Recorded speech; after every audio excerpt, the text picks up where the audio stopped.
So I'd like to show how these function to protect this cell from being affected by the virus. So the second cell will be protected from the activating this pathway that interferon activates. So I want to point out over here that these two steps that are being blocked, one is that the viral RNA is going to be destroyed via an endoribonuclease.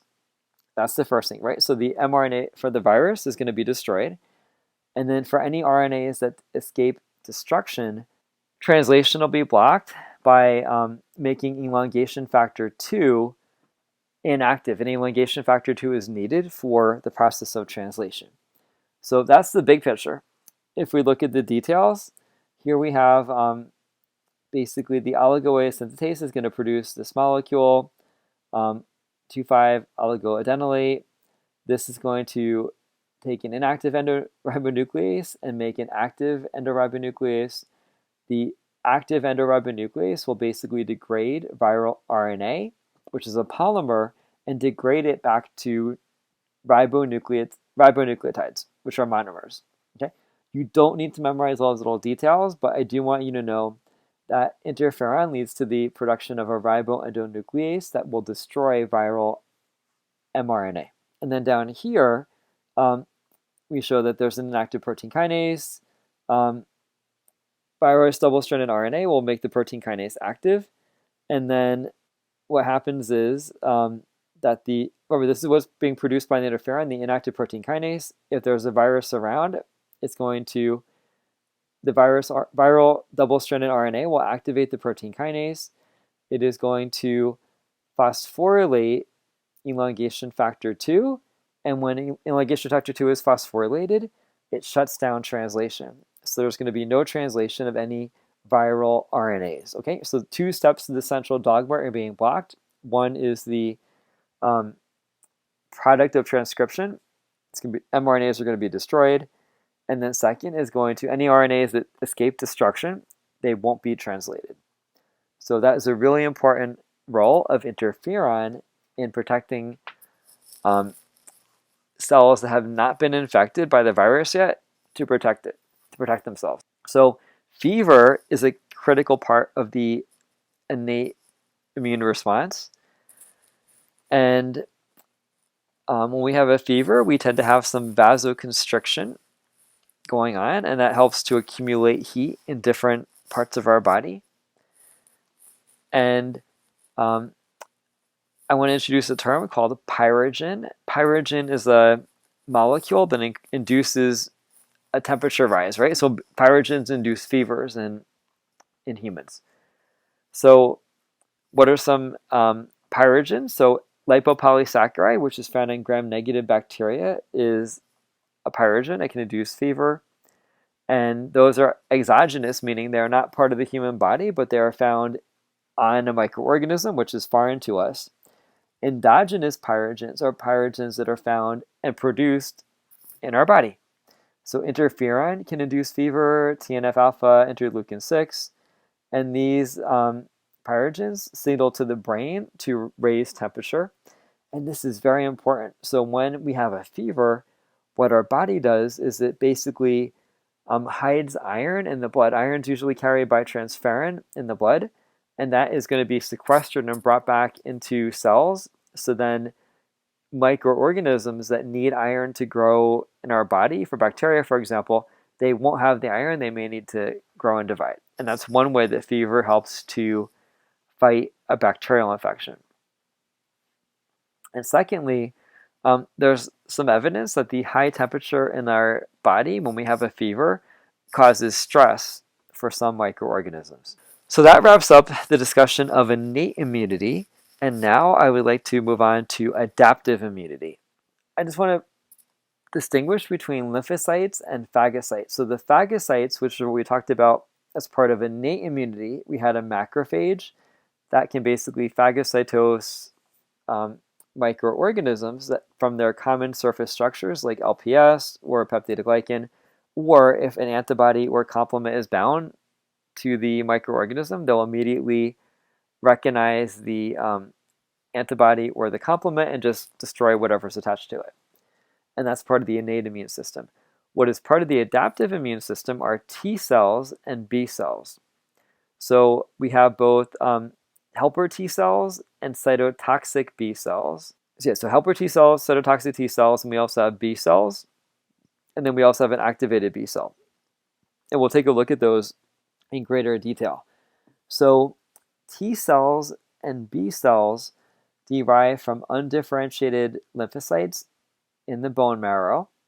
If these undifferentiated lymphocytes travel to the thymus, they will turn into a T cell. And if the undifferentiated B cells stay in the bone marrow, they will then differentiate into a B cell. And I also want to mention that some of the B cells are maturing in the germinal centers of the lymph nodes, where they can help further mature. So I'd like to now move on to some really basic immunology and go one step further to show you what happens during the phagocytic process. So during the process of phagocytosis, for example, a bacterium will be brought into a phagosome. It'll fuse with a lysosome, and in the phagolysosome, the bacteria will be destroyed and broken down. And for example, a protein, which is a polymer of amino acids, will be chopped up into about 9 amino acid fragments. And here is one 9 amino acid fragment of a protein. So what the macrophage will do is it has these special molecules called MHC2. They're going to put 9 amino acid epitopes of proteins into the MHC2 protein. And then it is going to present those foreign peptides on its cell surface. MHC stands for major histocompatibility complex, and major histocompatibility complex number 2 are the ones that are the proteins that basically present 9 amino acid peptides from a microorganism. So this is just one MHC2 presenting one peptide, but you can imagine a bacterial cell has tons of 9 amino acid peptides in it. So different MHC2 are going to be presenting different 9 amino acid peptides on their cell surface. Another key thing that happens during the phagocytic process, in addition to presenting short peptides on the surface that are going to be helping the body make antibodies possibly to this protein, is that during the phagocytic process, white blood cells such as macrophages secrete chemokines, which are small molecules to attract more blood cells into the area. It's like an alarm that there's an infection. So what I want to show you is a 9 amino acid protein from a bacteria. This happens to be OspA from the bacteria that causes Lyme disease, which is Borrelia burgdorferi. Here is a 9 amino acid protein from 9 amino acid peptide from the protein called OspA from the bacterium Borrelia burgdorferi that causes Lyme disease. I want to show you that this has a 5 out of 9 match with a peptide on a human protein. So I want to introduce a really important topic right now about the adaptive immunity. So our body does not make antibodies against 9 amino acid peptides that are a perfect match to peptides found in our body, in our cells. So basically, this peptide here found in a human protein, our body would not make an antibody against this 9 amino acid sequence because there is a mechanism to prevent that. And we'll talk more about that. But I want to say, so our body lacks the ability to be making antibodies that are perfect matches to any antigens found in our body. This antigen, in this sequence is basically, this sequence over here has a 5 out of 9 match. So because it's only a partial match, the body can actually make antibodies against the OspA protein. And what happens is that antibody to this OspA protein will basically eliminate bacteria having this peptide on their surface. But after the bacteria are gone, then the antibody can start binding to human proteins less tightly than they bound to the bacterial protein, but they can certainly bind a 5 out of 9 match. And this is one way that you can get autoimmunity. And in fact, after someone has Lyme disease, if they don't take antibiotics, they can make these antibodies to OspA. They can then have their antibodies after the bacteria is gone. Maybe they take antibiotic and the bacteria is not there anymore. Then their antibodies can now attack a protein on our own cells, and then this can cause chronic arthritis.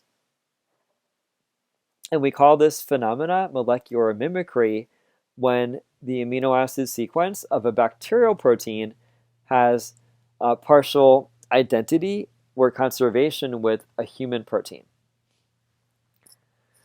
So how did T cells recognize self? Okay, that's one big question. So I need to introduce we can introduce another player in this. So all cells in our body have major histocompatibility complex type 1. This is the second self versus non-self molecule I've talked about. The first molecule that all cells in our body have is called CD47. CD47 prevents the phagocytosis of our own cells. It's like a stop sign. Don't phagocytose me. The second cell factor that's found in all of our cells is an MHC class 1 protein. Almost all cells in our body have it. And what this does is it presents peptides that are found in the cytoplasm. Okay, so for proteins found in the cytoplasm, they get old. As they get old, they have to go to the protease to be recycled. And then what these MHC1 proteins do is they present self-peptides inside the protein, and this is presented on the surface of our cells. So anything in the cytoplasm of a cell, some of those peptides will be presented on the MHC class 1 protein. So it's very important. These are self-peptides from the cytoplasm. However, if we have a viral infection, which is the virus would be replicating in the cytoplasm of our cells, then the viral peptides would be presented on an MHC class 1 protein. As I've already said, MHC class 2 are going to be presenting foreign peptides from a phagolysosome. So MHC class 2 proteins are only found on phagocytic cells. These include macrophages and B cells. So a macrophage and a B cell have MHC1 because all cells have it, and they also have MHC2, and they also have CD47. Okay? But other cells that are not phagocytic would just have CD47 and MHC1. They would not have an MHC2. So the MHC1, since it plays a role in self versus non-self, there is a special white blood cell in the body called a natural killer cell. And what this cell does is it looks at cells in the body to see if they have an MHC1 on their surface. If a cell has an MHC1 on its surface, the natural killer cell will leave the cell alone. If it is missing an MHC1, the natural killer cell is going to secrete two proteins, perforin and granzyme, that'll kill the cell. So this is a way of killing only non-self cells, but not touching self cells.